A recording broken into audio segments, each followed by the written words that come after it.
ti sanwó wọn. Àǹfààní ìsọdíẹ̀díẹ̀ wà fẹ́nikẹ́ni tí ò bá ti rówó ẹ̀ lódidi. Kílẹ̀kùn iye èèyàn tá kó lọ sáájì 2024 tó tì. Ẹ má wàá fọ̀rọ̀ játa àmọ́ ẹgbẹ́ apá báyìí. Máa bọ̀ wá sí iléeṣẹ́ alálàájì ìpínlẹ̀ Ọ̀yọ́ ní Hajj camp Olódò Ìbàdàn. Tó bá sì jẹ́lé akéde ìpínlẹ̀ Ọ̀yọ́ ló bá yá sí yín lẹ́sẹ̀. Ọ́fíìsì alálàájì ìpínlẹ̀ Ọ̀yọ́ wà ní former producers assembly nínú ọgbà ilé akéde oríta Basọ̀rún Ìbàdàn. Fún àlàyé lẹ́kùnrẹ́rẹ́ ẹ tètè máa pe 09040448451 09040448451. Ìrìnàjò Hajj 2024 pẹ̀lú àjọ alálàájì ìpínlẹ̀ Ọ̀yọ́ ìrọ̀rùn ló máa bá dé. Bí Iznillah. Olùkéde Ọ̀yọ́ State Muslim Pilgrims Welfare Board.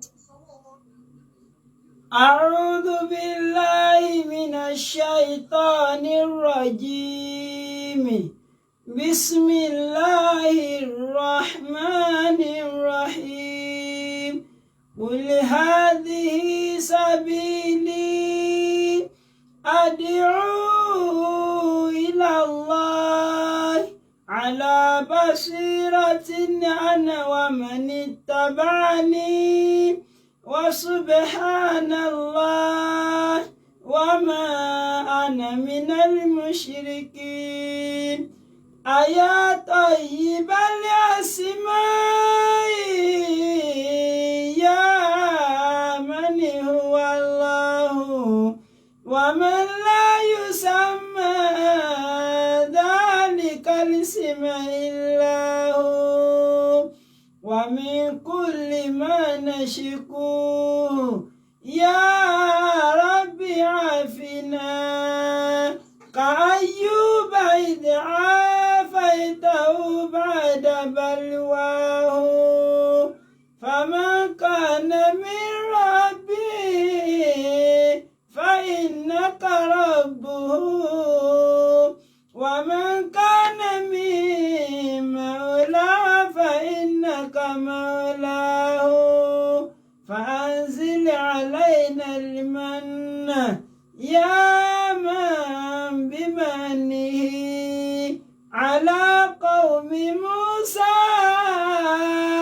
أنزل المن والسلوى على قوم موسى أنزل المن والسلوى أعوذ بالله من الشيطان الرجيم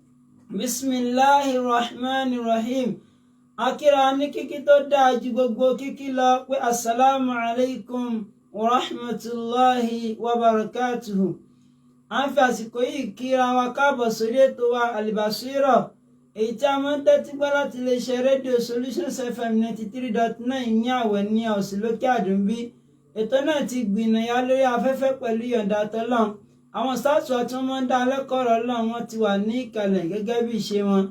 A rọ̀ wá kí á fi ara balẹ̀ kí ẹni tó wà ní jíjìnà kó súnmọ́ tòsí ká máa fọkàn bá ìdánilẹ́kọ̀ọ́ náà lọ kọ́lọ̀ kó san ogun wa ní ẹ̀san lórí Allahumma amin. Àwọn sáàtù àti wọn tún máa bá wa sọ̀rọ̀ Ọlọ́run fún talẹ́ yìí. Àwọn náà ní sáàtù wa Sulaiman bun Ibrahim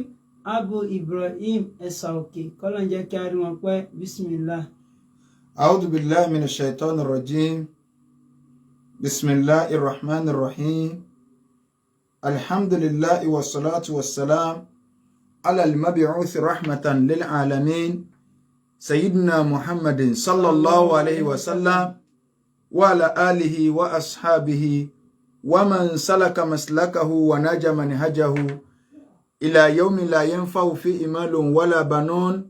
إلا من أتى الله biqalbin salim wa ba'd. Adúpẹ́ lọ sí ọ̀dọ̀ Ọlọ́run. Alhamdulillah. Atọrọ àlékún ìkẹ́ àlékún ìgẹ̀ fún aṣíwájú ẹ̀dá Ànábì wa Muhammad sallallahu alayhi wa sallam. Ìkẹ́ Ọlọ́run kó máa bá Ànábì àti àwọn ará ilé rẹ̀ àtàwọn sàhábà rẹ̀ àti gbogbo àwọn mùsùlùmí tí à ń tẹ̀lé ojúpọ̀nà tí Ànábì wa sallallahu alayhi wa sallam tó filẹ̀ tí ó fi di ọjọ́ tó jẹ́ pé la yanfa'u fihi malun wala banun. Owó ọmọ kò ní ṣàǹfààní illa man ata Allaha biqalbin salim àfẹn tó bá pàdé Ọlọ́run ọba àlékíọlá Allah pẹ̀lú ọkàn tó là kúrò níbi ẹbọ ṣíṣe àti ìwà nifaq. Àfi àánú Ọlọ́run bẹ lọ́run àdàwó tí yọ́ bọ̀ wá tá fi mórogún kọ́mọ Ọlọ́run kọ́lọ́run má jẹ́ kó ṣẹlẹ̀ sẹ́ni kọ̀ọ̀kan wa. Àmín. À ń fi àsìkò àfi ń ṣàdúrà fún iléeṣẹ́ Solution FM 93.9 ní Awoni House ní Òkè Àdó ní ìlú Ìbàdàn. Ọlọ́run má jẹ́ kí iléeṣẹ́ náà jóná àmín wọlé àjọkàn sọ Ọlọ́run. Bákan náà gbogbo ẹ̀yin olólùfẹ́ ètò Al-Basira tí à ń gbọ́ wa káàkiri gbogbo ibi tí a ti ń gbọ́ wa àfààní Ọlọ́run bẹ́ẹ̀ lọ́run kọ́lọ́run kó ṣàlékún àánú rẹ̀ lórí ẹnì kọ̀ọ̀kan wa kọ́wọ́lá gbólóhùn la ilaha illallah. Àsìkò yìí bí gbogbo wa bá ṣe ń lé Ọlọ́run balẹ̀ kọ́lá kọ́ bá ní butútù sí kọ́lọ́run kọ́wọ́lá àìníkù rẹ̀ kọ́wọ́lá gbólóhùn la ilaha illallah. Ní bákan náà àwọn onígbọ̀wọ́ ètò yìí àfààní Ọlọ́run bẹ́ẹ̀ lọ́run Ọlọ́run bá ní ṣàlékún àánú rẹ̀ lórí wọn o. àmín Gbogbo ẹnì kọ̀ọ̀kan wa kọ́lọ́run kó ṣàlékún àánú rẹ̀ lórí wa wọlé àjọkàn sọ Ọlọ́run wọlé gbólóhùn la ilaha illallah. Ní ìjẹjọ́ à ń sọ ń pa bí ayé ṣe rí lónìí kí lọ́nà àbáyọ kí lọ́nà àbáyọ torí pé gbogbo ẹ̀ ọ́ ń dàrú sí kọ́lọ́n balẹ̀ kọ́ lákọ́ má jẹ́ kí gbọ́ ò le fún wa kọ́lọ́n kọ́ bá ní kọ́ àwọn ìjọba wa kọ́ bá ní kọ́ wọn máa ṣe kọ́lọ́n kó fi àánú wa sí wọn lẹ́mìí. Lónìí prógámù wa ò ní fi gbogbo ara lọ torí pé alábala méjì ni pẹ̀lú yọ̀ǹda tọ́lọ́run a gba àlejò alága alálàájì lọ́yọ̀ state so ní òní bí idhnillahi wáyé lè kọ́ ha wọ́n ti wà lójú ọ̀nà so inshallah tó bá ti di 9:30 òní a gbọ́ àwọn ìbéèrè irú béèrè tí àbáwá tí a béèrè ní ìjẹjọ tí a béèrè àtàwọn nǹkan míì tí a tún nídìí ká tún gbọ́ yí dáadáa so lórí ọ̀rọ̀ hajj ní Ọ̀yọ́ state so inshallah wọ́n wà bá ní ìrìnà rẹ̀ ṣùgbọ́n lónìí síwájú kó tó di pé èmi náà gbà béèrè kó tó di pé àbọ̀ síbi abala ti tọ̀dọ̀ tálága àmọ́ ká tó bọ́ bẹ́ẹ̀ so àwọn àfáàrọ̀lé ayé wọ́n ti pọ̀ gan-an à ń sọ aburú tí ń ṣẹlẹ̀ láwùjọ ẹ̀ bí gbogbo nǹkan ṣe ń lè báwọn èèyàn tó ṣe ń múríra náà wà bàjẹ́ sí ètò ọba nínú jẹ́ jù ní wípé téèyàn bá tan social media ní téèyàn ọmọ gbọ́ lẹ́nu àwọn àfáà èèyàn ó rí i pé kò sí ìbẹ̀rù Ọlọ́run kankan mọ́ kódà àwọn àfáà náà tó ń encourage ìwà bàjẹ́ ìyẹn ń ló jẹ́ kí ẹnìkan wá béèrè kan mo ti ronú pé tá a fẹ́ sọ náà nù ẹni yẹn wá send voice sí mi àwọn náà mọ̀ gbọ́ báyìí lórí nọ́mbà tí a máa ń pè jáde yẹn so ìwà mọ̀mọ́ fún wọn lésì mo pé òní náà wọ́n send voice yẹn mo pé òní náà ni màá dá wọn lóhùn wọ́n ní àwọn pé òṣìṣẹ́ ìjọba làwọn kò sí ní tẹ́fẹ́ sí fáwọn ju pé kí wọ́n yá àwọn lówó eléle lọ àwọn sì ti ń gbọ́ wá sí wípé owó eléle ò sí kí ni o kò dáa gbogbo ibi táwọn ń rí kò síbi tí àwọn ti lè yáwó ju owó eléle lọ wípé àwọn sì fẹ́ ṣe business torí pé àsìkò tá a wà ẹ́ bí gbogbo nǹkan tó ṣe ń lọ wọ́n á ní ọgbọ́n wo làwọn lè dá sí ìyìn tó wá dáhùn òbéèrè ni pé àáfàá kan sọ fáwọn yìí pé kí lọ́lọ́run dá estig fáàrù fún káwá foríjìn ẹ lọ gba owó tí Ọlọ́run bá sì mú ìdẹ̀kùndé á sì tọrọ àforíjìn so kí n sáré kọ́kọ́ dáhùn ìbéèrè wọn ara àwọn àáfàá ìrọ̀lẹ́ ayé nu o ara àwọn àáfàá jágbajàgba nu o òun nìkan wá kọ́ ẹ̀yin tẹ́ ń gbọ́ wa ń lé tẹ́ ẹ bá lórí social media lẹ́nu ọjọ́ mẹ́ta ẹ̀ àáfàá kábọ́ọ̀ta ọ ń sọ yí pé haramu kò sí nǹkan kan tí ń jẹ́ haramu kò sí tí ń jẹ́ pé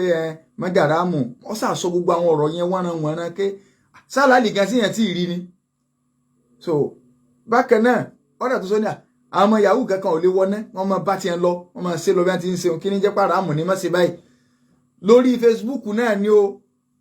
mo mọ̀ fẹ́ gbé ọ̀rọ̀ ń wá ní òjáwò fún lésì lórí Facebook àwọn yẹn ti ń jáde fún lésì ṣùgbọ́n torí pé tí ẹ̀ lárí lórí Facebook àwọn arú àsọmọgbè kọ̀ọ̀kan náà lè wà nú agboolé tí wọ́n mọ wíwùkú ìbáyìí tá a sì mọ̀ kẹ́ rédíò ọ̀nà ibi tó ń gbá rìn ó ju ti Facebook lọ kẹ́ ẹ mọ́jì wọn bálì kí a mọ̀ yín jẹ́ lójú agbe wa bá lójú agbe wa kódà inú ọ̀rọ̀ rẹ̀ tó sọ ní àáfàá kẹ́kẹ́ àwọn àáfàá àwọn táwọn jẹ́ àáfàá àwọn ò lè wọ náà àtàwọn jẹ́ àáfàá àwọn ò lè wọ náà àkọ́kọ́ náà haramu ń bẹ nù Islam wa yìí o haramu ń bẹ kódà ànábì tó jẹ́ kó yé wa inú àdìs tó jẹ́ pé kò sí lè ké ó tí èka innal halala bayyin ànábì ní dádájú nǹkan ẹ̀tọ́ ó fojú hàn wa innal harama bayyin nǹkan èèwọ̀ náà ṣe kí ni ó fojú hàn tí ó bá ṣe é wọ̀ sànàbí ọ̀sọ̀ bá ẹ dákun ọtí mímu ṣe é ṣe wọ̀ sìnà ṣe kì í ṣe wọ̀ ẹran ẹlẹ́dẹ̀ gbogbo àwọn oríṣiríṣi ọ̀pọ̀lọpọ̀ nǹkan tọ́lọ́mọba àlékè ọlá tọ́ka fún wa pé ká má débẹ̀ owó eléèlé èèwọ̀ ní interest èèwọ̀ nínú ẹ̀sìn tiwa ṣùgbọ́n kí ni táwọn àfáà yìí ń wá àwọn tó yẹ ká gbọ́rọ̀ Ọlọ́run direct lẹ́nu wọn social media ti sọ ẹni tó jẹ́ wípé kálukú ẹlòmíì ó déwájú Ọlọ́run kò ní bá nǹkankan wọn ò lo ìbẹ̀rù Ọlọ́run ju wípé láti kàn ẹ̀yin lẹ ń pè wọ́n láàfà irú wọn ni wá pọ̀ jù gbogbo kódà ọ̀nà tí ẹ̀yin tẹ́ ìsáàfà tẹ́ ẹ̀ lè fi wá ayé àwọn eléyìí rẹ́dì láti fi wáyé ọ̀nà táwọn tí ìsáàfà ṣùgbọ́n mo kàn fẹ́ pàkíyèsí lórí gbogbo àwọn tí kàn máa ń bú wọn pé so tí wọ́n bẹ́ẹ̀ rọ àwọn àfà báwọn tí wọ́n àmọ́ láálí wọn mọ́ lé ké wọn tí wọ́n mọ́ láálí wọn mọ́ lù wọn so wọ́n lè máa ní ẹ̀yin Ìlọrin 7-0 ẹ̀yin lẹ́ńbà kíníkà rárá o kò síbi tí èsì waste product ànábì Ọlọ́run gan bí waste product ànábì wa Nuhu alayhi salatu wasalam Ọlọ́run ní sọ̀rọ̀ mọ́ rẹ̀ innahu amalun ghayru salih waste product jáde lára rẹ̀ ni kò sílù tí ò ní eléríire kò sílù tí ò ní dákejì ẹ̀ kì í wá sí pàṣẹ ká ẹ̀yin Ìlọrin náà ní rárá àwọn àfáà wa Ìlọrin kọ́ ni wọ́n ní kí ẹnìyàn ọmọ ṣe báwọn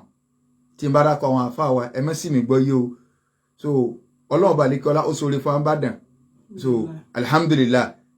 kì í ṣe àṣọgbọnú tí wọ́n ní àwọn àfáà wa Ìlọrin gbogbo àfáà ní àfáà wa ṣùgbọ́n kì í ṣe yí ké bóyá Ìlọrin lọ́wọ́ kọ́ Ìbàdàn ní kéw ẹ má jà sí mistake rẹ o so rárá o àwọn àbá wa Ìbàdàn yìí kì í ṣe Ìlọrin ni wọ́n ti kéw alhamdulillah ìta tí ó rújú nìyẹn o so ẹlòmíràn alimọ ní àbáwá àgbàlá múnigun tànà wá ń kọ́ àbáwá àgbàlá múnigun rahimahullah so àwọn ni wọ́n kí ó ní Ìlọrin so nínú àwọn àfáà tó sì wà ń bàdàn ọ̀nà àbáwá múnigun jìn àwọn àfáà ti wá ṣáájú wọn dáadáa so tó jẹ́ pé ọ̀rọ̀ eléyàn kọ́ ni ní tá a fẹ́ sọ tá a bá ń sọ̀rọ̀ ẹ jẹ́ ń gbé wa lọ sáọ́dọ̀ àwọn àgbàlagbà kọ̀ọ̀kan so tá a bá ń sọ̀rọ̀ àwọn àfáà ní ìsìn inú ẹni tó rí dáwọ́lá lò nílùú Ìbàdàn tí a ní dáwọ́lá akéwòrò ó ní àbáwá Usmanu Àkànbí Ọlánàṣẹ so sí Ìlọrin náà ti kéwò ní ilẹ̀ Haúsá wọn ti kéwò bàbá wa bá sùnù so tí a máa tẹ̀ ń sọ pé mọ́mù ó ní mọ́mù àkọ́kọ́ ń bàdàn so wọ́n ní mọ́mù àkọ́kọ́ ń bàdàn bàbá wa bá sùnù sí Ìlọrin náà ti kéwò ní so àti bá bá lọ àwọn àgbààgbà tá a lè máa dárúkọ alayhim rahmatullah so ní ta fẹ́ bá díbẹ̀ ni pé ẹ méje ká ti torí ìgbára ta ń tẹ́nìkan bá ṣe ká máa fi ẹnu ṣáàtà ẹnìkan so aláàlì ń bẹ́nu Islam haramu ń bẹ́ńbẹ́ ṣùgbọ́n gbogbo àwọn ẹni yìí kí ni wọ́n ń wá ìdùnnú àwọn èèyàn káwọn èèyàn kan pariwo wọn ò ṣe wá sí Ọlọ́run kankan o ìwọ ni ọmọ jẹ wọn ó kó bọ ọ tí wọn bá ẹ lè tọ tí ẹni ọmọ ṣe yahoo lọ kọ ọmọ torí bọ haramu lọ kọ ọmọ torí bọ gbogbo ẹ lọ lọ́dọ̀ tiwọn náà gbogbo ejò jíjẹ ni lẹ́bi jẹ́ pé ẹ rí ọ̀pọ̀lọpọ̀ wọn náà dìwé tí wọ́n fi tóbi náà so ikùn báyìí ibi gba pito ni wọ́n ti rí pé àtàràmù àtàlálì wọ́n ti jẹ gbogbo ẹ̀ papọ̀ mọ́ra wọn àwọn ilé ò ní àlálì gan lọ́dọ̀ wọn so bí ẹ̀ sì lò gbèsè ayé nù ẹ má lọ bí owó eléle àsìkò tá a wà ẹ́ àsìkò tó le ni àsìkò tó nira ni ó yẹ ká tó máa bẹ lọ́hùn ká lékún níbẹ̀ lọ́hùn ṣùgbọ́n tó ń ti bẹ́ẹ̀ ẹ̀ṣẹ̀ tó ń gorí ẹ̀ṣẹ̀ ni a padà sọ́dọ̀ Ọlọ́run ó yẹ ká máa rawọ́ sí ni ká lékún ládùúà ká máa bẹ́ẹ̀ kódà téèyàn bá lékún ládùúà Ọlọ́run lè máa dágbèsè ayé ti ẹnìkan ṣàánú o Ọlọ́run lè máa dágbèsè ayé ti ẹnìkan ṣàánú o tí ó máa ṣàánú rẹ nígbèsè ayé rẹ nìkan torí pé ọ̀fọ́ lọ́nlẹ̀ a máa bẹ́ẹ̀ ni o bákan náà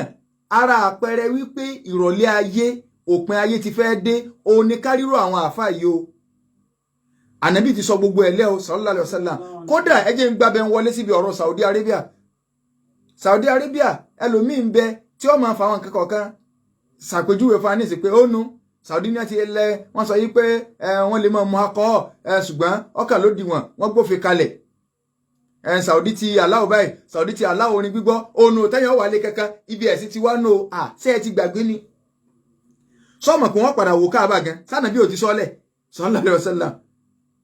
so ànábì ti sọ gbogbo ẹ̀ lẹ́ kódà ànábì ti júwe débi wípé tó bá dìgbẹ̀yìn ayé ibi tá yọ bàjẹ́ dé àwọn tí ó jẹ onímọ̀ ní ìgbà náà ànábì tún sọ òun lẹ́ni tí ó torí àwọn èèyàn báyìí tí ó ráwọn èèyàn tí wọ́n fẹ́ ṣe sìnà tí ń bára wọn sùn lẹ́gbẹ̀ẹ́ títì àwọn èèyàn mọ̀ bára wọn sùn lẹ́gbẹ̀ẹ́ títì so níta gbangba tí ò ní sí gàgá kankan kì í ṣe kọ́nà kankan níta gbangba báyìí wọ́n mọ̀ bára wọn sùn ẹni tí ó wà jẹ́ àgbà onímọ̀ ní ìgbà náà ànábì lọ sàlàyé rẹ̀ ó lẹ́ni tí ó rí wọn tí ó sọ pé ẹ bá sì mọ́ bára yín sùn ẹ bá ti ẹ̀bọ̀ ọkọ náà kọ́ sọ pé tí wọ́n ń ṣe ọ̀dá o yóò kẹ́ sọ pé àkẹ́yọ̀ tiẹ̀ wàá bọ́kọ́ náà kan ìbámọ́ ti ṣe lẹ́gbẹ̀ẹ́ títì ń bẹ̀ hàn ànábì ní irú ẹni ń dà gẹ́gẹ́ bí Abubakar àti Umaru ayé ẹ̀yìn sàbé nígbà náà àwọn èèyàn tó wá mọ̀ fojú wò pé kí n tà fà ń bẹ̀ kí lọ́ kẹ́yìn wọn bá dùn lẹ́gbẹ̀ẹ́ títì sẹ́yìn pé àsìkò kẹ́nu kí lọ́ kẹ́yìn bẹ́ẹ̀ so tánàbí bá sọ pé gbogbo ayé ó padà dàrú lọ́wọ́ ọ̀gbẹ̀yìn ìgbà tó sọ gbogbo àwọn àṣírọ́tù sáà àwọn àpẹẹrẹ táàrí táyọ̀ fi parẹ́ sẹ́jọ́ kan ní ó bẹ̀rẹ̀ ni díẹ̀díẹ̀ náà ni so ńgbọ́ Ọlọ́run ti gbé ìjọba tó gbé dé Saudi díẹ̀díẹ̀ náà ni ayé òun ò lè dá bíi tàtẹ̀yìnwá mọ́ gbogbo tínú tí wọ́n ń dò táwa ń kà kún ọ̀làjú àwọn bàbá àtàná tí wọ́n ti mọ̀ tí wọ́n ti fojú ẹbí ṣéǹjì ìkẹ́ tí yóò ṣẹlẹ̀ wọ́n ń bẹ lọ́hùn kọ́ mọ́ bá wọn láyé ni àwa wá ń wò pé ayé tiwa ló dé àwa ń jó àwa ń yọ̀ kẹ́ ayé lajú kásáré lọ Mọ́kà láàrin 6 hours kásáré ṣe kinní kan ayé ti lu jára wọn káàkiri àwọn bàbá wọn ń sunkún ni wọ́n ń worú àsìkò yẹn wọ́n ti fojú wọ́n ń sunkún ni kọ́lọ̀ mọ́jì ọ̀bá wọn láyé àbí inú tánàbí sàsọ sallallahu alaihi wasallam wọ́n wò Káàbà ṣùgbọ́n tó ń ti bí ànábì jẹ́ kó yé pé báyé bá ṣe rí ọ́dàrú tó tí gbogbo ẹ̀ bá rí ọ́dàrú tó ibi tẹ́tù sí máa bẹ́sìn náà kò ní pé tán máa ní Mákà àti Mádínà náà ni sallallahu alaihi wasallam so sallallahu alaihi wasallam so pé Mákà àti Mádínà òun náà ni ànábì ní Mákà àti Mádínà dá gẹ́gẹ́ bí ìsà ejò ni tó bọ̀họ̀ sí bó bá ṣe rí ọbọ̀ tó lọ tó bọ̀ so méjò bá yóò padà sí ibi tó bọ̀họ̀ sí inú ihò rẹ̀ náà yóò padà bẹ́ẹ̀ ìmánì bó bá ṣe rí ọlọ́kọ́ bọ̀ Mákà náà yóò padà bẹ́ẹ̀ tàbá ní ọ́dàrú náà wọ́n ti àwọn agbábọ́ọ̀lù ti wà wọ́n ti ń ṣe gé wọ́n ń ṣe gbá wọ́n ń ṣàwo ìyẹn kọ́ ni ẹ̀rí torí pé ọ̀pọ̀lọpọ̀ àwọn afọ́ ọmọ bọ́ta lórí social media ní ìsìn pé ó no níta ń sọ no tẹ́ẹ̀kẹ́ mẹ́sì kẹ́kẹ́kẹ́ Saudi gan ti já ní ìsìn wọ́n ti mọ̀ pé kọ́ yẹ kó rí bẹ́ẹ̀ ẹ̀yin àpẹẹrẹ ìrọ̀lẹ́ ayé ni níjọ́ náà bí sì fẹ́ kú kò sọ fún awí pé mo fi Saudi lẹ̀ fún yín o kò sọ pé mo fi Mẹ́kà àti Mẹdínà lẹ̀ fún yín o kò sọ pé mo fi Ṣáàmù lẹ̀ fún yín o ó ní taraktu fikum amrayn nǹkan méjì mo fi lẹ̀ fún yín o ma in tamassaktum bihima lan tadillu ba'di abada tẹ́ ẹ bá ilé gbá méjèèjì mú ànábì ní lè ṣe kí ni o lè sọnù láyéláyé tẹ́ ẹ bá di méjèèjì mú nígbà tí ó sọ̀rọ̀ ó ní kitaballah Kùránì wa sunnata rasulillah àti sunna àtàdíìsì so méjèèjì ní Saudi ọba ní àwọn ọmọ mutí ṣé yóò wá sọ máa pé ká change ayé ọtí inú Kùránì kó àbá parẹ́ so ànábì tí wọ́n tí ó ṣẹlẹ̀ kọ̀dẹ́ sọ pé Saudi nìkan ni wọ́n ìtẹ̀lé tọ́lọ́n so má fi àpèjúwe ẹgbẹ́ ẹ̀yin tẹ́ wá fẹ́ máa báyé jẹ́ ẹ̀yin àáfà ìrọ̀lẹ́ ayé tẹ́ fẹ́ máa báyé jẹ́ ẹ̀kẹ́ kọ̀sálà alálìgò òsì mọ́ báyìí àràmù gẹ ọlọ́ngò lè béèrè mọ́. Ànábì sallallahu alaihi wasallam níjọ́ Abu Hurairah fẹ́ sọ ọ̀rọ̀ fáwọn èèyàn ó wá wà láàyè ibìkan ó dákú lákọ̀ọ́kọ́ ńgbà ó fẹ́ sọ̀rọ̀ wọ́n rọ̀ mí lé lórí ó jí ó tó dákú lẹ́ẹ̀kejì ó tó dákú lẹ́ẹ̀kẹta ńgbà wá jí ó wá ní wàláhì ibi tí mo dúró sí ibẹ̀ náà níbi tánàbí ti sọ fún mi ọ̀rọ̀ yín ọ̀rọ̀ àlìkíámà yẹn ló mú lẹ́mìí o ó ní ànábì ní tó bá jọ́gà àlìkíámà wọ́n ó pè ìran èèyàn mẹ́ta kan jáde àkọ́kọ́ ló ní mímọ̀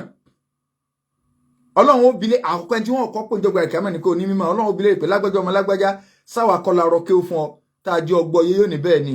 bó wá ní kí ló fi ṣe yóò ní àṣewáàsì lọ́sàn-án àṣewáàsì lọ́sì wọ́n pè á lọ òde mólúdì wọ́n pè á lọ òde gbá wọ́n pè á lọ òde àwo kéde kàkàkà báwọn tiẹ̀ náà là ń ṣe o jihadi náà lẹ́nìkan tí ó sọ pé jihadi kọ́ ló ń ṣe ẹni tó wà lóde mólúdì kan sọ pé jihadi ló ń ṣe jihadi dà ìfẹ́ ànàbí là ń ṣe mólúdì dásìkò yìí ó yẹ kẹ́yìn èèyàn kò ti já sọ wọ́n bá ànàbí ní February wọ́n bí ń January ọjọ́ bí ànàbí so wọ́n wà ọlọ́run àná kí lọ wá fi ṣe ọlọ́run tiẹ̀ náà la fi ṣe ọlọ́run ní kàdábùtà irọ́ ló pa ó ṣe gbogbo tá à ń ṣe o wọ́n pè wọ́n àṣìbí wọ́n ṣe gbá wọ́n ṣàwo gbogbo ohun tó ń ṣe ó ṣe ní ti ṣe àrí mi ní kí ṣe torí tèmi ọlọ́run látara bẹ́ẹ̀ bọ́ ìgbẹ́ kan àbúrò ni wọ́n tún pé o ní owó pé bọ́ọ̀ ní lágbájá ọmọ lágbájá ní Ọlọ́run mọ̀dá yín ló sà bó wá ní báyìí bó lè àti ṣe báwa náà la fún ọ lọ́wọ́ bẹ́ẹ̀ ni kí ló wá fi ṣe anasójú ọ̀nà tí yín ni àṣẹ báyìí àṣegbá àṣàwó àṣekòkò bá wà sásùn torí tìwọ́ Ọlọ́run náà ni Ọlọ́run ò ní rárá ó ṣe ń torí kún lè bá ọkẹ́ lágbájá náwó ni kì í ṣe torí tèmi Ọlọ́run bọ́ ẹgbẹ́ kan ẹlẹ́ẹ̀kẹta ó ní mujahid ẹni tí ń gbìyànjú sójú ọ̀nà tọ́lọ́run tí ń jagun Ọlọ́run lágbára sáà kọ́la fún ọ lágbára ni bẹ́ẹ̀ ni kí á lọ fi ṣe kí tí a máa ní jihadi yambi màá ti débẹ̀ tí a máa ní kíní kan ya màá ti lọ bẹ̀ mo lè nàyàn méje pa mo lè ṣe kíní kan mo sì gbá ó lé gbogbo agbára àbí tùwọ́ Ọlọ́run mo lọ sí Ọlọ́run ní ọ̀kárí láì ó ṣẹ́kún lè bá sọ pé champion ni ọ kì í ṣe torí tèmi Ọlọ́run wọ́n náà bọ́ ẹgbẹ́ kan báyìí Abu Hurairah ní wàláhì ànábì sọ fún mi pé àkọ́kọ́ ẹni tí náà ó jò níjọ́ gbọ́dọ̀ kíámà kọ́lọ́run tó máa dájọ́ àwọn yòókù ìran àwọn èèyàn mẹ́ta ni nígbà díìsì wà lẹ̀ tọ́nìkan wá ní àfọ̀ òní wọná ara o ẹmbàsí ṣe ẹ ná ó ti lẹ́tọ̀ọ́ sí ná ẹ máa gbọ́ akálàṣe o èyàn sọ pé lágbájá yìí a lè sọ pé àáfà lágbájá yóò wọná àwọn àáfà wọn wọná àwọn olówó wọn wọná èyàn sọ báwọn ẹmbàsí ṣe báyìí ó ti lẹ́tọ̀ọ́ sí ná tó bá wá wọ lọ́hùn o lè fi bẹ́ẹ̀ tó bá wù ú o lè foríjìn àkídà alùsùnà wal jamaanu ìkejì tá a kẹsọ ni pé ṣùgbọ́n tó bá ṣẹbọ kú èyí òun èèna búrẹ́dì tó bá ti lè ṣẹbọ kú báyìí free ticket ní sínú náà ṣùgbọ́n tó bá ṣẹ̀ṣẹ̀ mí tọ̀ yàtọ̀ ṣẹbọ eléyìí ń bẹ lọ́ndà àmàṣíà Ọlọ́run tẹ́nìkan ò lè sọ pé no dandan Ọlọ́run gbọ́dọ̀ fìyà jẹ ẹnìkan náà sì gbọ́dọ̀ sọ pé dandan Ọlọ́run gbọ́dọ̀ kẹ́ ṣùgbọ́n táwọn sọ yẹn nísìn ni pé kò sí ìwà tó lè mú yàn kàbínú Ọlọ́run kò sí ti ń jára mù mọ́ pẹ̀lú bílù ṣe rí ìkálukọ́ máa ṣe tiẹ̀ lọ ní rárá o táàbà wá sọ̀rọ̀ ẹ rí i pé kí ló kó ran àwọn èèyàn mẹ́ta kí ló kó wọn wọnú ná pẹ̀lú àdìsí àbí òróró tá a sọ ẹ̀ òun náà ní sí àárí mi káyọ̀ lè bá hélì gbogbo ọ̀pọ̀lọpọ̀ àwọn àfáà lónìí ní tí ń wá kinu kún ó hélì wọn kí wọ́n sọ̀rọ̀ táwọn èèyàn mọ̀ pé ọyà tó gbé a tó ti sọ míì ẹ dákun sí tọ́lọ́run mọ́ gbogbo iṣẹ́ tí sí àárí mi bá ti wọ̀ tó jẹ́ pé torí àwọn èèyàn la fi ń ṣe ń ló ń kóbá àti káyọ̀ lè bá nífẹ̀ẹ́ wa àwọn àfáà tó yẹ kí wọn ó tún ayé ṣe ká gbọ́ wá sí ìbẹ̀rù Ọlọ́run lẹ́nu wọn àwọn ni wọn ò wá sí wá sí ìbẹ̀rù Ọlọ́run kankan mọ́ téèyàn bá wá fẹ́ gbọ́ téèyàn bá wá worí social media wọ́n sọ àwọn kan Olúwa o inna lillahi wa inna ilaihi raji'un pẹ̀lú láwàní lórí ẹ̀yin bàbá wa sumratul mu'minina ẹ dákun abẹ̀yìn ni wàlẹ́ àwọn èèyàn ń fi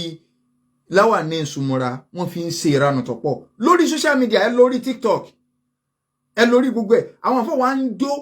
ní ijó gidi kì í ṣe ọ̀rọ̀ pé a tó ń dáwọ́kà lélẹ̀ yìí o kì í sọ̀rọ̀ bàbá tí àwí àbáwá ti dé nǹkan là ń sọ yìí o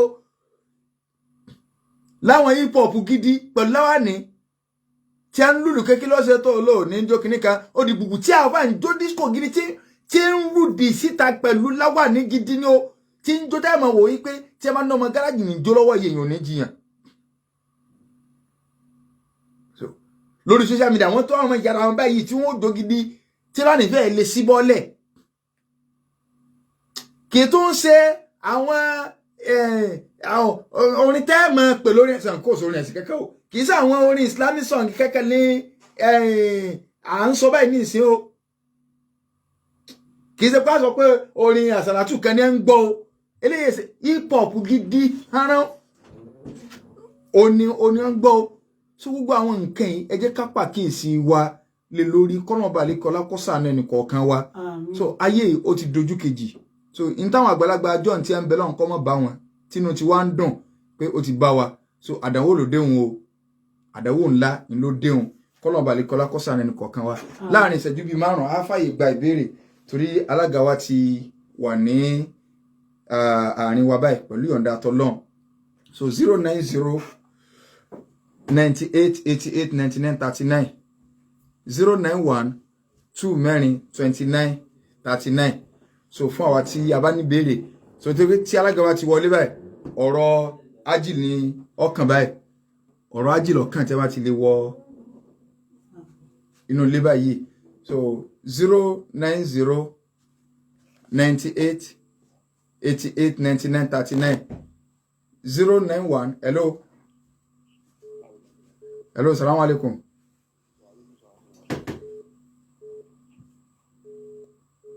ó ti kọ́ tí o. Hello, salamu alaikum. Hello. Mi ò gbọ́n tẹ́ ń sọ network yín ò sí dáadáa o. Hello. Wa alaikum salam wa barakatuh. Wa alaikum salam wa barakatuh.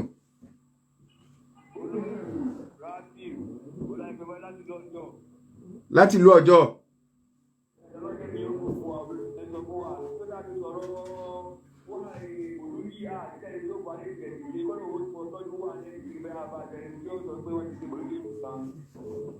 Ìgbọ́n tẹ́ wí dáadáa o.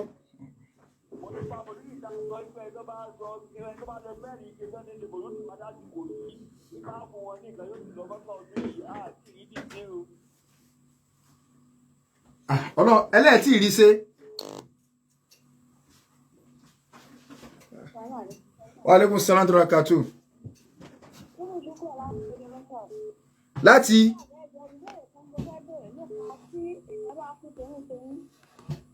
okay.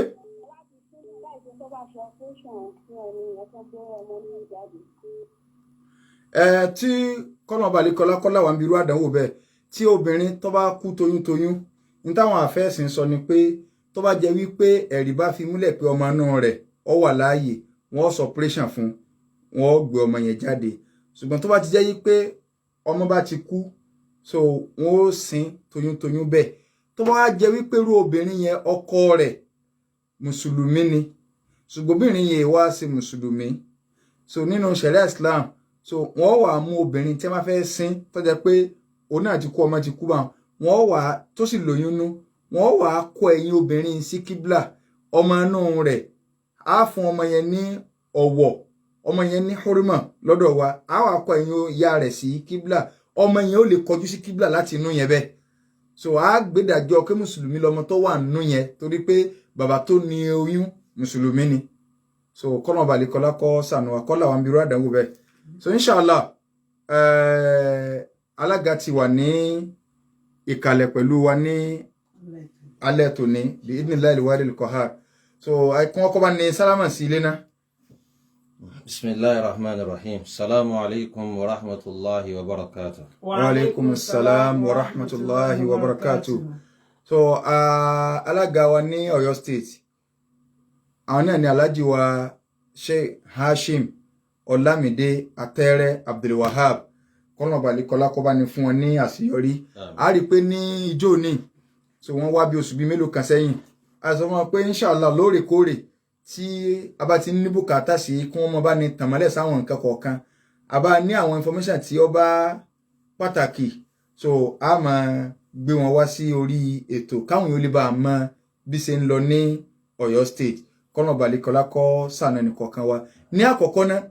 àkọ́kọ́ bí alága wa léèrè ipe tí a bá wò lásìkò tá a wà yìí gẹ́gẹ́ bí owó tí wọ́n ní ká máa san láti ọ̀dọ̀ NACON kì í ṣe stéètì lọ gbé yàn jáde o 4.5 million naira ni wọ́n ní ká máa fi deposit so owó yìí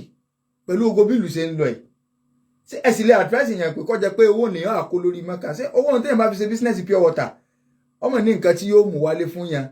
so ṣé kákẹ́ lọ ájì tó yẹ pé láàrin ijọ́ márùn-ún àti ṣiṣẹ́ ń tán abẹ́ni tí wọ́n fẹ́ rán mọ́kà sí kọ́ńbẹ̀ kan fún òun lọ dá lókòwò pẹ̀lú ẹkọ́nọ́mì wa tí à ń bá pò lọ́wọ́lọ́wọ́ báyìí kọ́ bá ní butútù sí so kí ni ìmọ̀ràn tí ẹ lè fún wa nílànà ti ṣẹ̀ríà. A'udhu billahi minash shaitanir rajim. Bismillahir rahmanir rahim. Alhamdulillahi wassalatu wassalamu ala rasulillah wa ala alihi wa ashabihi wa man walahu wa ba'd. Allahumma la sahla illa ma ja'altahu sahlan wa anta taj'alul umura idha shi'ta sahlan. Adá ọpẹ́ fọ́lọ́run alhamdulillah atọrọ àlékún kí Ọlọ́run àtọlá rẹ̀ fún Ànábì wa Muhammad sallallahu alayhi wa sallam mo kí gbogbo etí gbọ́ níbi tá a bá ti ń gbọ́ wa lápapọ̀ mo kí gbogbo mùsùlùmí mo kí wa ní àdáyanrí kọ́lọ́n kó dúró tì wá kó wà pẹ̀lú wa mo kí àwọn ṣéèkù wa Sulaiman Ẹ̀sàòkè àti gbogbo ìgbìmọ̀ àwọn tí wọ́n ṣètò Ọlọ́run bá wa san yín lẹ́san rẹ̀ mo dẹ̀ kí iléeṣẹ́ yìí Solution 93.9 FM Ọlọ́run má jẹ́ kó bàjẹ́. Tí pẹ̀lú tí situation sọ lọ́wọ́lọ́wọ́ báyìí ní Nàìjíríà káwárí ẹnìkan tó kówó hajj kásámátì ìdákọ̀ iye kan báyìí torí níta tún fẹ́ sọ káwárí ẹnìkan tó wá kówó hajj tó kó lérí ẹnìkan pé kó lọ hajj pẹ̀lú tí Nàìjíríà ń sọ ṣé kò lè fowó ń dá lókòwò ni. Lákọ̀ọ́kọ́ ná ṣe rí àwọn sálàf àwọn ẹni Ọlọ́run tán ti lọ àsìkò tí wọ́n bá wà nù kọ̀ǹdíṣàn tá a wà yí gan làwọn máa lọ lé Ọlọ́run jù. Àsìkò tán bá wà nù nira gan làwọn gbà wípé la malja'a wa la manja'a minallahi illa ilayhi, ọ̀dọ̀ Ọlọ́run náà làwọn sá lọ. Kàkà táwọn fi wò wípé owó tó fẹ́ fi lọ ọ̀dọ̀ Ọlọ́run tó padà sọ́dọ̀ ayé ṣé báyé náà ní dá wà láàmú yìí. Ọ̀dọ̀ Ọlọ́run gan làwọn pàpà sá lọ tí gbogbo wọn ó kóra wọn jọ pọ̀ pé a ní bùkátà sọ́lọ́run. Tí adùn ilé Ọlọ́run, adùn tí ń bẹ ní Kaaba, adùn tí ń bẹ ní Àràfà, kìí ṣe gbogbo mùsùlùmí lọ́lọ́run fún tọ́wọ́. Even kìí ṣe gbogbo mùsùlùmí tó bá lọ lọ́lọ́run fún ládùn tọ́wọ́, ṣùgbọ́n tọ́lọ́run bá fi àṣẹ Kaaba tó bá fi sínú ayé rẹ̀, ó ń tàn ọ́ mọ̀ wípé kò síbi ìrọ̀rùn kankan ju pé àfi kéèyàn náà lọ tọrọ ọ̀rọ̀rùn. Èmi gẹ́gẹ́ bí ẹnìkan lórílẹ̀ alààyè yìí, èmi ò mọ̀ bí kankan tí àṣẹ wà tó tolé Ọlọ́run Kaaba. Tí èèyàn bá sì fi àníyàn dáadáa rán yàn, téèyàn sì tún fàníyàn dáadáa lọ, tó yẹ pé mùsùlùmí gidi lè rìn rán lọ, òun náà sì fàníyàn dáadáa rán, gbogbo tó ń tàn bá sọ nílé Ọlọ́run làṣẹ ogun kò tó délé. Bákan náà ó ní wípé tá a bá wo ìwòye sí ọ̀rọ̀ Ọlọ́run tó sọ fún Ànábì wa Muhammad sallallahu alayhi wa sallam pé at'amahum min ju'in wa amanahum min khawf. Ó ń túmọ̀ sí wípé nǹkan méjì kan ń bẹ, tí nǹkan méjì yẹn bá ń bẹ nínú ìlú, gbogbo àdáwọlé ó máa yọrí sí rere. Tí nǹkan méjì yẹn ò bá sí nínú ìlú, kò sówó tó ṣe business, kò sówó téèyàn lè dà lórí business tí ọkàn balẹ̀ pé èèyàn ó jòrì ń bẹ. Aláwọ̀kọ́ ó ní ìyàn tí yàn ò bá sí ìlú tí àwọn èèyàn ń yó. Ẹlẹ́ẹ̀kejì ó ní ìfọkànbalẹ̀, tí fọkànbalẹ̀ bá wà nílùú tọ́kàn àwọn èèyàn balẹ̀, ajá sí wípé nǹkan ó máa dà. Tí ò bá sí fọkànbalẹ̀ nílùú, owó kankan yìí sowó, nítorí pé gbogbo ń tó fẹ́ ṣe gan kò sí ní tó fi ń dán lójú pọ̀ láṣeyọrí rẹ̀ lórí ẹ̀. Ìlọ́fà tó fi já sí pé Ànábì Ibrahim alayhi salatu wassalam nígbà tó fẹ́ tọrọ nílùú Mẹ́kà, gbogbo tí gbogbo wa ń tọrọ láyé kò tọrọ ẹ̀ méjì ló tọrọ. Ó tọrọ àti jẹ àti mú rọrùn, ó sì tọrọ ìfọ̀kànbalẹ̀. Rabbi ij'al hadha baladan aminan warzuq ahlahu minas thamarat. Ọ̀tán àti jẹ àti mú rọrùn, lẹ́yìn náà ìfọ̀kànbalẹ̀. Tí méjèèjì yẹn bá ti wà nínú ìlú, gbogbo téèyàn bá ń ṣe nínú ló yọrí. Tí méjèèjì ò bá sí nínú ìlú, ọmọ ìlú ń gán ọmọ sápò ń lu nǹkan tó sọ ẹni tí èso ọmọ ìlú. Ó ń túmọ̀ sí wípé tá a bá ní pé òkè lágbájá gbà owó rẹ̀ máa fi ṣe business, ibi tó ti fẹ́ ṣe gan sọ́kàn àwa tá a fún àtọ́n tá a fún gan sọ́ dá wa lójú pé yọ́ láṣeyọrí rẹ̀. Ibi tá a wà á lọ tá a sì lọ sọ fọ́lọ́run wípé in tí èjé èèyàn láṣeyọrí rẹ̀ tí bá ń ṣòwò tí ń bẹ ń lu Ọlọ́run bá wa mú kú. Ẹlòmíín bẹ owó ló ní kò ní ìbádà, ẹlòmíín bẹ ìbádà ló ní kò lówó. Ẹni tó ní ìbádà tí ò lówó tó ṣe pé ó lè fi ìbádà rẹ̀ bọ́lọ́run sọ̀rọ̀ àti tì sọ́nà. Ká kówó lọ sọ fọ́lọ́run, a sáré pé ìwọ sá ń sin lọ́n dáadáa, ó sì ń ṣe ìbádà dáadáa, lọ bá wa sọ fọ́lọ́run bílù ìṣèrí ọ̀dà kò tẹ́ wa lọ́rùn, kọ́lọ́n bá wa yí padà. Tí ìlú bá rí bó ṣe rí, olówó èlékún, olówó máa ń dínkù ni, olòṣì èdínkù, olòṣì máa ń pọ̀ sí ni. Ó ń túmọ̀ sí wípé àsìkò igan la ní bùkátà sáwọn tá a ràn lọ hajj jù, tí ó jáwọn èèyàn rẹ̀, àwọn tó lù sí lọ́hùn, àwọn tó já sí wípé bí wọ́n bá fi mọ́tò lẹ̀, tí wọ́n gbé owó lẹ̀, tí wọ́n gbé ájì lẹ̀, tí wọ́n bá ní èwo lẹ́ ń sunkún rẹ̀, tí wọ́n sọ ni pé àwọn fẹ́ rí ilé Ọlọ́run káwọn ò tó kú. Kódà rẹ̀ ń tọ́ talé rẹ̀ torí pé ó fẹ́ lọ Mẹ́kà. Ó ń bẹ ládùúgbò tèmi, bàbá tó já sí pé ilé ńlá lọ́tà, ó sì yọ owó Mẹ́kà bí ó lọ Mẹ́kà, ó sì mú yòókù díẹ̀, ọ̀rọ̀ alẹ́ half a plot, ó sì ọ̀rọ̀ akọ gbogbo ilé tọkàn ojú yàrá méjì lọ. Bàbá yìí ọ̀kadùn tẹ jáde láyé nígbà tó ti ájìdè. Allahu Akbar. Ó ń ti ájìdè báyìí, kò pọ̀dún tó tẹ̀lé bàbá yẹn jáde láyé ni. Tí bàbá tí mo rí ni ti bí ará Pakistan kan báyìí tí wọ́n sọ ní arọ́mù bí ọdún bíi 3 sẹ́yìn tí ń sunkún báyìí tí wọ́n lọ ta ogun nǹkan rẹ̀ kó tó wá ní. N tó sáàgùn láyé ni kò wọ́n débi. Ṣé rí àṣẹ tí ń bẹ ń Káàbà, àṣẹ tí ń bẹ nílé Ọlọ́run ó jù bá ń lọ. Tí Ọlọ́run bá fi àṣẹ tí ń bẹ nílé Ọlọ́run tó bá fi tààyàn lọ́rẹ, gbọ́n téèyàn bá bọ́ lọ́hún sọ pátá èèyàn ò ní tí ìdílé téèyàn ò fi rí pọ́ lọ́hún sí torí pé yóò máa ṣèyàn gan lé mọ̀ pé àṣọ lọ́hún súnmọ́ ohun tó bá wọn látara ti ń bẹ́ẹ̀ nù àṣẹ lẹ́yìn náà yẹ́jẹ́ ń fi lé ìkan ká tó bọ́ bòmí tá a bá wo ìlú wa yìí a rí parẹ́ ti ń fi over millions of naira tó fi ń ṣe birthday bẹ́ẹ̀ni ààrẹ ń tọ́já sí wípé nítorí pé ó fẹ́ ṣe nǹkan kan ó fẹ́ ṣe pátì kan ó lè ra mọ́tò 1 billion mọ́tò ẹyọ kan so àwọn eléyìí gan lálẹ́tọ̀ sí àti bá sọ̀rọ̀ ìsọ̀rọ̀fù lélẹ̀ iná àpá lélẹ̀ yìí àwọn èèyàn sòkù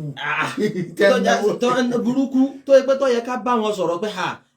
ẹ fi nǹkan ìsànú àwọn èèyàn àwọn kan bẹ tó já sí wípé ẹkún tí àwọn bàbá kan bẹ bá ti ń sọ̀rọ̀ yìí tó já sí pé kán tó bírú wa ẹni ẹ ti ń sají ní kírun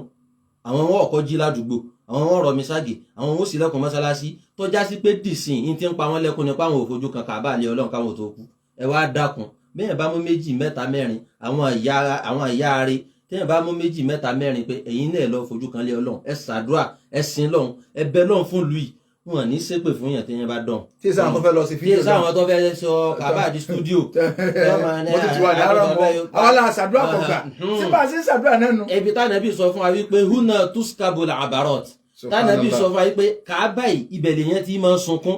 téèyàn fi máa ń sunkún bọ́lọ̀ ń sọ̀rọ̀ ibẹ̀ làwọ́ ti máa ṣe fídíò ẹlẹ́yìí alágbájá ó rí tánà tí mo sẹ́ndì ọ̀dà ó rí tóní àti àtún ti ń lọ kàbá báyìí tó yẹ ká bẹ lọ́n ti bẹ̀rù ló fi jáde pé ìbẹ̀rù Ọlọ́run lèyàn gbọ́dọ̀ mú lọ ilé Ọlọ́run lọ́lọ́run sọ pé fatazawwadu fa inna khayra zadi taqwa. jazakumullahu khairan ọkàn wá sí ìbalẹ̀ báyìí alága níjó ni ti ẹ wá a rí pé ẹsẹ̀ rìsúmù sí ọ́fíìsì ní ẹ ti ń sọ fún wa pé inshallah Ọ̀yọ́ state nínú ètò hajj yọ yàtọ̀ ní ọdún yìí a wá gbọ́ pé ẹ ti lọ sí Saudi níjó ní pé ẹ ti dé so kí ni àwọn nǹkan tí ẹ fẹ́ fi dá gbogbo àwọn ọmọ Ọ̀yọ́ state lójú níbo ni ètò dé dúró lórí ọ̀rọ̀ hajj 2024 ṣé Ọ̀yọ́ state síwájú ní plan wa ní àbí bá a ṣe wà ká má lo ẹ̀yìn èèyàn lè wà bó ṣe wà ní last year náà so but ṣé a tún kí ni àwọn nǹkan tẹ́ ẹ lè sọ fún wa tẹ́ fi táyì gbogbo torí àbákan béèrè last week pé lórí ọ̀rọ̀ hòtẹ́ẹ̀lì mo ní kò sí wàhálà so gbogbo àwọn nǹkan yìí kí ni nǹkan tẹ́ lè sọ fún wa. alhamdulilayi rabbil alamin adúpẹ́ lọ́dọ̀ Ọlọ́run alhamdulillah a ti bẹ̀rẹ̀ dáadáa kọ́lọ́n jẹ́ ká gúnlẹ̀ dáadáa àmín à ń rí tàòfíkù Ọlọ́run àdúró ti Ọlọ́run lórí bíbẹ̀rẹ̀ wa kọ́lọ́n má padà lẹ́yìn wa. àmín ẹ jẹ́ kí n gbé báyìí níjó ní tí mo wá mo sọ àwọn nǹkan kan léyìí tó súnmọ́ tó yẹ kára àwọn èèyàn ó ti mọ retí pé ó ti yé ó ṣẹlẹ̀ òun náà ni pé mo sọ pé tó bá tásìkò kan gbogbo àwọn alálàájì wa àtẹni tó ti sanwó tán àtẹni tó ń sanwó díẹ̀díẹ̀ lórí platform a máa ṣe weekly program tí ó máa jẹ́ lecture bí ìṣẹ́jú bíi 10-15 tó já sí wípé a bẹ̀rẹ̀ pẹ̀lú ọ̀rọ̀ tawhid ìmọ̀ Ọlọ́run lọ́kan ẹni tá a fẹ́ lọ kó adúrú owó ńlẹ̀ nítorí pé a fẹ́ lọ sìn sáàmọ́ ká kọ́kọ́ bẹ̀rẹ̀ pẹ̀lú yẹ gbogbo bẹ̀rù Ọlọ́run alhamdulillah àti bẹ̀rẹ̀ yẹ láti bíi jímọ̀ bíi 5 sẹ́yìn Ọlọ́run ti ní kí yàn bẹ̀rẹ̀ gbogbo àwọn tí wọ́n sanwó hajj sọ́yọ́ state wọ́n dẹ̀ ti ń rí lórí platform tá a hajj wọn mọ́ bàbá a sì máa wẹ̀ àfáà káàkiri ni bàbá wa ìmáàmù Ìbàdàn àwọn ní abáwa open rẹ̀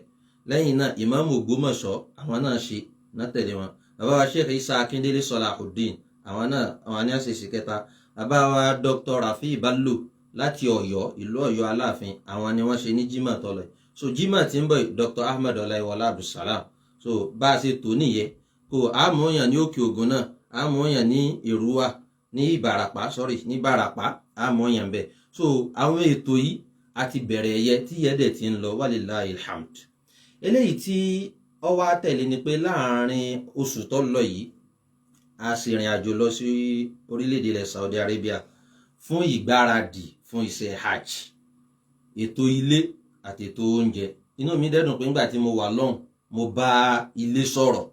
walillahi alhamd mo fẹ́ tún fẹsẹ̀ nǹkan kan rinlẹ̀ tí mo ti sọ tẹ́lẹ̀ pé ilé tó kan Ọ̀yọ́ State Pilgrims Welfare Board Muslim Wing ilé tó kàn wá ní ilé Mẹ́kà ilé Madina NACON ní máa ń ṣètò ẹ̀ National Hajj Commission l'Abuja àwọn náà máa ń ṣètò ẹ̀ gbogbo tó jẹ mọ́rọ̀ mashayir ní jẹ́ Àràfà Mina àti Muzdalifa Saudi Authority ni ó ṣètò ẹ̀ ìntàwà fẹ́ ṣètò ní ilé Mẹ́kà adúpẹ́ fún tawfiq Ọlọ́run pé ilé tí a rí ní Mẹ́kà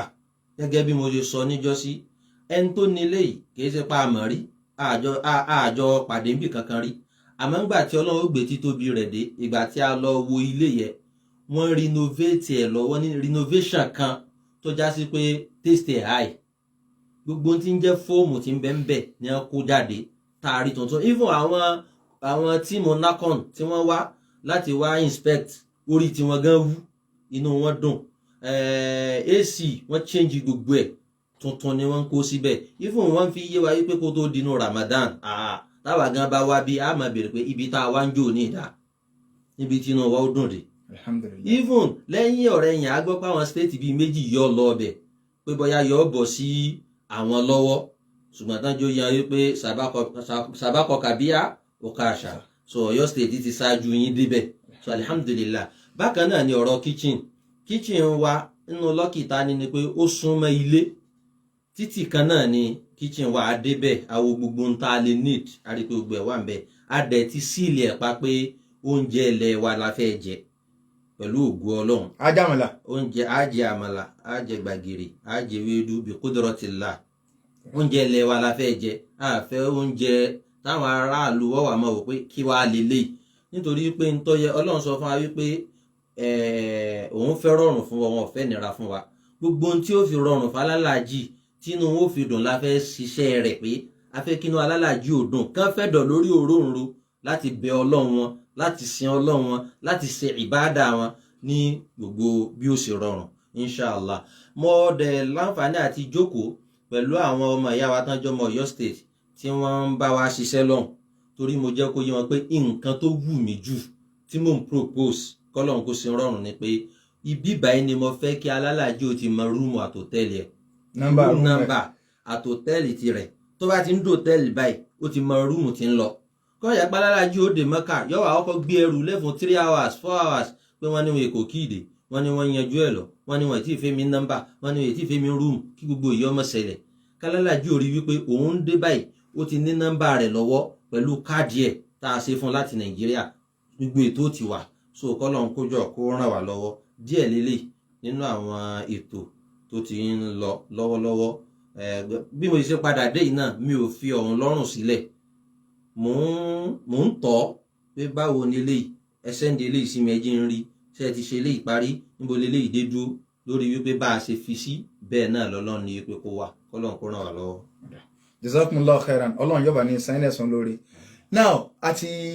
gbọ́ ètò tí ó wà nílẹ̀ báyìí kọ́lọ́n kọ́ má jẹ́ kí nǹkan kan yẹ kọ́lọ́n kọ́ lájọ kan sí rẹ̀ kó jẹ́ kí Ọ̀yọ́ state ká tún múwájú ajíṣe bí Ọ̀yọ́ láàrí so Ọ̀yọ́ ṣe bí bàbá ẹnì kọ̀ọ̀kan kọ́lọ́n kọ́ bá ní kún àwọn olórí wa náà lọ́wọ́ so ṣé gómìnà wa ṣé wọ́n ń kún yín lọ́wọ́ lórí ọ̀rọ̀ Hajj yìí. Alhamdulillahi rabbil alamin ṣe rí àlìjánà oore kéèyàn wá àlìjánà ṣùgbọ́n nǹkan kan bẹ tí ń bẹ lálìjánà tó ju àlìjánà lọ òun náà ni ìyọ́nú Ọlọ́run nú àlìjánà ó já àlìjánà lọ ọwọ́ Ọlọ́run sọ fún wa nú àlìjánà rẹ̀ pé òun ti yọ́nú sí wa ó tó ṣe rí kí wọ́n fi irú iṣẹ́ báyìí pọ́nyàn lé kí wọ́n fi àpọ́nlé ni pé ìwọ ni kó lọ darí nǹkan báyìí oore ni ṣùgbọ́n kẹ́hìn tó rán yàn sí ó wá sọ kàtígóríkálì lójú àwọn èèyàn pàtàkì pé màá dúró ti chairman yìí débi pé yọ láṣeyọrí rẹ̀ oore ńlá tó tóbi nìyàn tó tún ju pé rán yàn ṣe lọ so gbogbo tá a dẹ̀ ń bá pàdé ni pé àdúró tì yẹ à ń rí tínú wa ń dùn ọkàn wa dẹ̀ ń balẹ̀ wọ́n ń tì wá lẹ́yìn gan gbogbo tá a bá dọ́dọ̀ wọn báyìí bá a bá ṣe bá débẹ̀ kódà wọn á tún máa béèrè pé sótún ti dáa báwọn àbẹ tó rò pé bẹ́ẹ̀ bá ṣe fẹ́ kó dáa tó ní o inú wa dùn púpọ̀ pé wọ́n fira wọn lẹ̀ láti sáfù gbogbo àwọn alálàájì Ọ̀yọ́ state pé àníṣe àwọn alálàájì Ọ̀yọ́ state wọ́n lọ rí wọ́n bọ̀ rí yọ dẹ rọrùn. Alhamdulillah. Ọlọ́run yóò bá ní ṣe ní rọrùn mo fẹ́ ju àṣà kan sí ṣùgbọ́n mo rí pé àṣà wọn ò ṣe é dá ní ìsìn tí n bá ní ẹ lọ fọkàn balẹ̀ àwọn yòówù ká irú fọkàn balẹ̀ wo ló lérò àṣà yìí ò ṣe é dá báyìí so èló ni owó hajj ṣé o ti dópin báyìí àbí ẹni tó bá tún lówó láàárọ̀ lá ní ìsìn pẹ̀lú bẹ́ẹ̀ tí bá wa sọ̀rọ̀ yìí séèyàn lè sì lè sanwó. ṣe rí nípa ọ̀rọ̀ owó àtọ̀rọ̀ séèyàn lè sanwó mo fẹ́ fi ọ̀rọ̀ sí ibi bọ́rọ̀ ṣe ń lọ ni mo fẹ́ fi sí a ti kéde mo dẹ̀ tún fi àsìkò ìtún kéde lákọ̀tún fún gbogbo alálàájì tó fẹ́ bá Ọ̀yọ́ state lọ ẹni tó ti san 4.5 million tán àti ẹni tó ń sanwó lọ́wọ́ àtẹni tó já sí pé ó ti kówó lọ́wọ́ báyìí tó fẹ́ san ń wò lójú ó ń wowó ń lójú ẹlòmíì tó fẹ́ òkú ní sáré fi ṣe business díẹ̀. bẹ́ẹ̀ ni gbogbo wa pátápátá ẹ jẹ́ ká pàdé ní Hajj camp ní Olódó ní àárọ̀ ọ̀la láago 10 insha Allah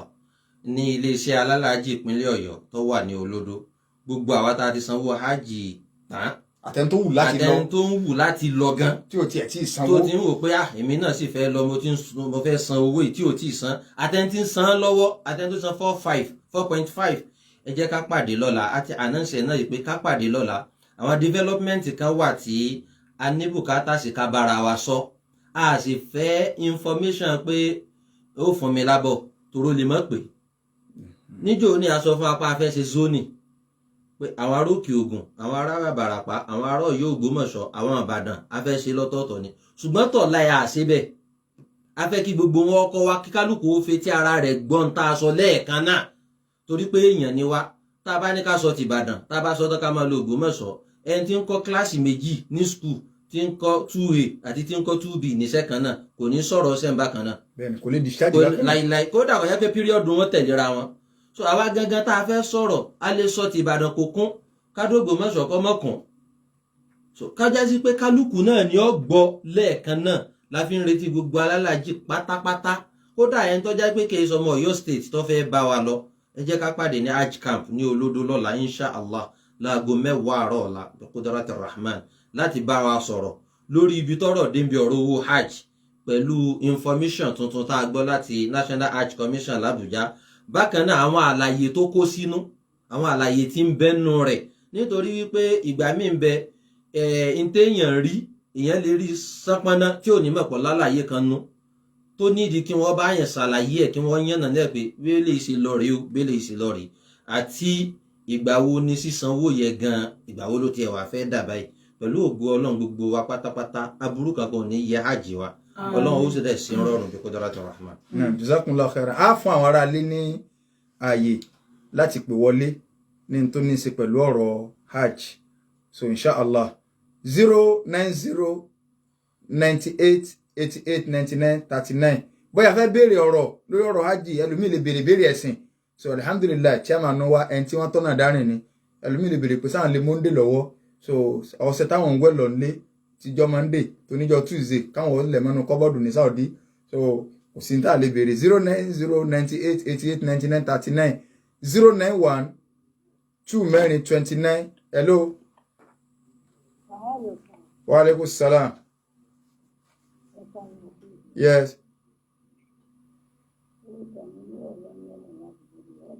kí lẹ wí láti Bódìjà náà wọ́n ní sẹ́ńtì ọ̀wà kí ó sì ò ní lọ Mákà alhamdulillah in tó báyìí mọ in tí ó fi ń kírun ó ti lè lọ Mákà téèyàn bá mọ kí ó débi pọ́mọ tí ó fi máa kírun ó ti lè lọ Mákà gbogbo ètò nǹkan yòókù tó yẹ kó mọ̀ nípasẹ̀ hajj tó fẹ́ ṣe ìyẹ́dọ́wọ́ tàwa ló fi já sí pé a ní orientation tá a gbé kalẹ̀ tá a ṣe fálálàjì lóríṣiríṣi ìyẹ́ ti dọ́wọ́ tàwa láti jẹ́ kálálàjì ọmọ gbogbo nǹkan tó yẹ kó mọ̀ níbi ètò ṣe hajj tó yẹ kó ṣe ṣùgbọ́n téèyàn bá ti mọ kí ó débi pé ń kírun ó ti rọrùn fún láti lọ hajj bí idhnillah. 09098889939 hello. hello. Wa alaikum assalam wa rahmatullah. Yeah. Allahumma amin.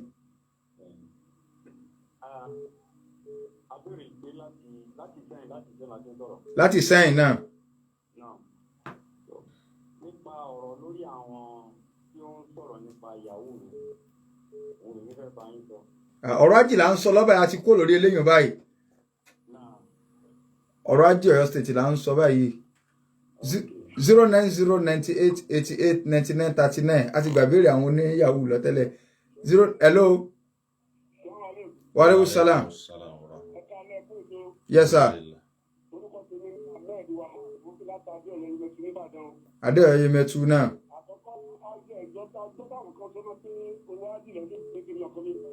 5 million or 5 million but ọwọ́ bèrè ẹgbẹ́ tó ní ọlọ́run nínú àwọn kan tí máa pẹ́ ní lọ́sí máa ti wájú láti ní ọdún 30 years or 20 years wọ́n ní ìṣẹ́ tí máa rà ẹ̀ka wọ́n ní kò wọ́n wọ́n ìwà ẹ̀tọ́ ọdún wọn ní wọ́n ṣé ọmọ òbẹ́ tí wọ́n sọ̀rọ̀ fèmí wọn ni ní ọ̀rọ̀ àdìyàn ìtìmọ́kà ní wọn ìdákẹ́ sọ àwọn kan ní ìkọ̀wọ̀ láti jẹ́ ìdájọ́ ìdájọ́ ìjẹ́ àfẹ́ra rẹ̀ sì lónìí ìdájọ́ ìjọba lónìí ẹ ṣe thank you náà jazakumullahu khairan wọ́n ti gbọ́. àkọ́kọ́ náà inshallah tí gbogbo wa bá pàdé ní ọ̀la gbogbo àwọn alálàájì tí wọ́n fẹ́ bá Ọ̀yọ́ state lọ a máa ṣàlàyé bí ọ̀rọ̀ owó hajj ṣe lọ nípa kí ló fà á tí owó hajj fi ń wọ́n nǹkan tó fà á òun náà ni wípé náírà ò lè lọ Saudi tààrà yóò gba Amẹ́ríkà kọjá nítorí wípé ọ̀pọ̀lọpọ̀ owó hajj yẹ 99% owó hajj yín Saudi ní lọ inú rẹ̀ ni wọ́n ti gbalé inú rẹ̀ ni wọ́n ti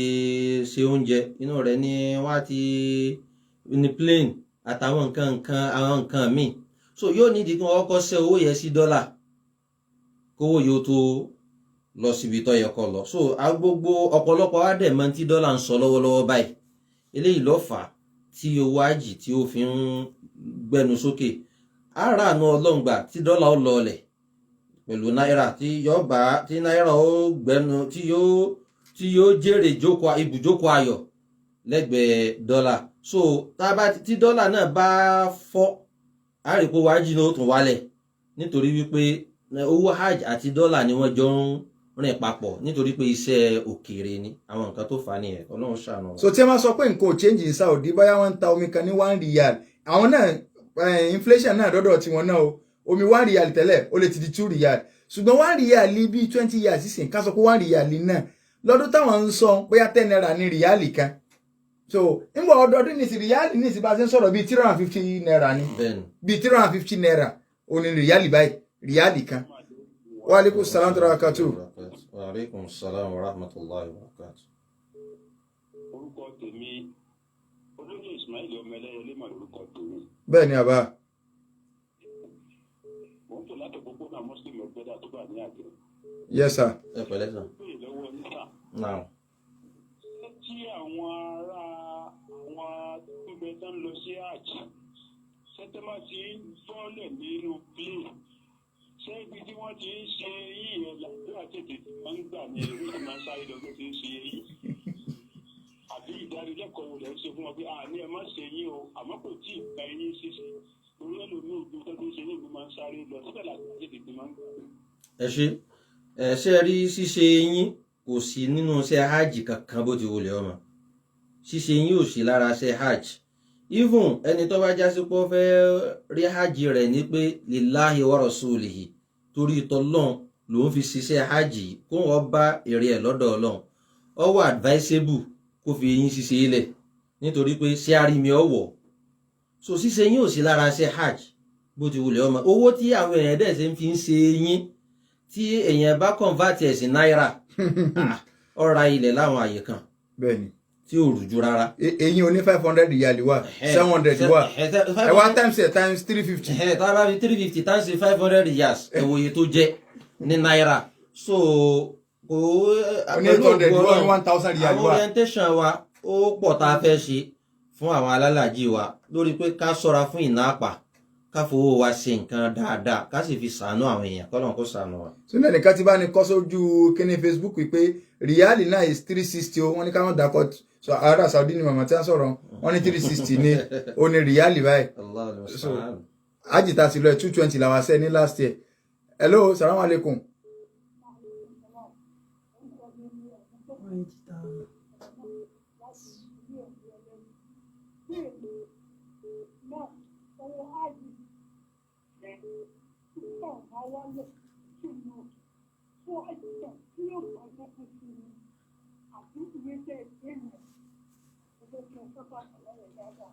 ẹ jẹ́ kí n dáhùn question yẹ láàrin bí ìṣẹ́jú kan iye tá a pè sẹ́yìn yẹ a ti pè sẹ́yìn ṣùgbọ́n lálẹ́ yìí tí mo jókòó ń bí mi ìdákọ̀ iye hajj ń jókòó yìí lálẹ́ yìí bí mo ṣe ń sọ̀rọ̀ yìí ní tí mo sọ ni wípé gbogbo àwọn tó ti san 4.5 million tán àtẹni tó ń sanwó lọ́wọ́ àtẹni tó kówó dání tó fẹ́ san ká pàdé ní hajj camp ní ọ̀la ṣé wá rí iye tí owó hajj jẹ́ ìjọba Nàìjíríà wọ́n adúpẹ́ lọ́wọ́ wọn pé a rí ìrànlọ́wọ́ wọn gbà lórí ètò hajj ọdún yìí. Iye tó wá hajj fẹ́ jẹ́ lọ́dún yìí wọ́n ti announce ó ti ń jẹ báyìí. So ètò dẹ̀ ti parí lórí ẹ̀ lọ́dọ̀ federal government fún ọdún yìí inshallah. Mò ń sọ̀rọ̀ state, ọ̀rọ̀ state ni mò ń sọ. Ètò ti parí lórí ẹ̀ lọ́dọ̀ federal government. Ọlọ́run má jẹ́ ara burú kankan, má jẹ́ arógun Nàìjíríà, má jẹ́ arí wàhálà, má jẹ́ arí fìtínà. Ibi tí ọba ní jẹ́ ṣòro fún wa Ọlọ́run bá wa bu tútù sí. A pàdé lọ́la bí Kudrati Rahman ní Hajj camp lólódó kọ́nà ọ̀sọ̀ àjọ lánàá. So inshallah wọ́n ti ní kí a máa bọ̀ ní olódó ní aago 10 gbogbo alálàájì àtẹ̀ntọ́ fẹ́ lọ. Wọ́n ti fi alọ́kàn balẹ̀ lórí ọ̀rọ̀ oúnjẹ ní Saudi hòtẹ́ẹ̀lì, kódà hòtẹ́ẹ̀lì tí a fẹ́ lò kọ́mọ jẹ́ pẹ́lú mi gan tó bá sunú hòtẹ́ẹ̀lì kò ní fẹ́ lè lọ arọ́mù mọ́ kọ́mọ mọ́ mí sì bá dà nígbà táwọn èsì bá fẹ́ sí ní agbárí kọ́lọ́mù balẹ̀ kọ́lá kọ́ bá ní sí ní rọrùn. So alága ọba ní pé nọ́mbà wọn jáde so lórí ọ̀rọ̀ hajj káwọn èèyàn kí wọ́n mọ̀ pé alága dàrẹ́kìtì so a fẹ́ lọ ní o kò sọ̀rọ̀ pé pa kan ní gbé kínní o ó ti bá alága ni ó gbé fúnra wọn ni wọ́n pe nọ́mbà jáde nọ́mbà tí a mọ̀ pé alága sí lórí ọ̀rọ̀ hajj ni o kì í sọ̀rọ̀ pé mo fẹ́ fún yín Ramadan lecture ẹwà àbí afẹ́ donate so kì í sọ̀rọ̀ 091 38 06 4502 091 38 06 4502. ẹ̀rọ afárabalẹ̀ pẹ̀lẹ́ kan sí 091 38 06 4502. so inshallah nọ́mbà alága wa nù so tó bá di ọ̀la a máa pàdé ní olódó inshallah. Ọlọ́run jásíkò mi ó tó, Ọlọ́run jásíkò wa ó tó, bówó Mọ́kà bá wọn jù bẹ́ẹ̀ lọ, Ọlọ́run jásíkò wa ó tó. Alhamdulillahi Rabbil Alamin. Àní gbádùn rẹ̀ jìbá lórí ètò Albasira fún ti òní. Àwọn tájọ mẹ́tò wá ṣe tí gbọ́yìn àwọn alága wa àjọ wà lórí ètò lálẹ́ náà ní kọ́lọ̀mù kó bá kún wọn lọ́wọ́. Bákan náà àwọn sásù àti àti ń gbádùn wọn látẹ̀kẹ́ náà sásùlẹ̀mọ́ fún Ibrahim Abi Ibrahim. Àwọn ọmọ ìjẹ́rọ afúnṣà àti àwàyí náà ní Adébáyọ̀ Tàmí àti ọmọ ìyá wọn Ajíbọ́lá Sàlámì. Fún àtàbá ní ìbéèrè kan àbí kejì tá a fẹ́ bi àwọn sásù alẹ́kùn sórí nọ́mbà yìí 070106439 ká tún gbọ́ lẹ́ẹ̀kan sí 070106439. Orúkọ tèmi ni Ridwan Muhammad Jami aka mọ́jọ́bá jẹ́ ní wọ́n kà súnà. Ìpàdé tó di ọ̀sẹ̀ tó ń bọ̀ pẹ̀lú ìyọ̀ǹda tọ́lọ́run lákòókò ìbákan náà.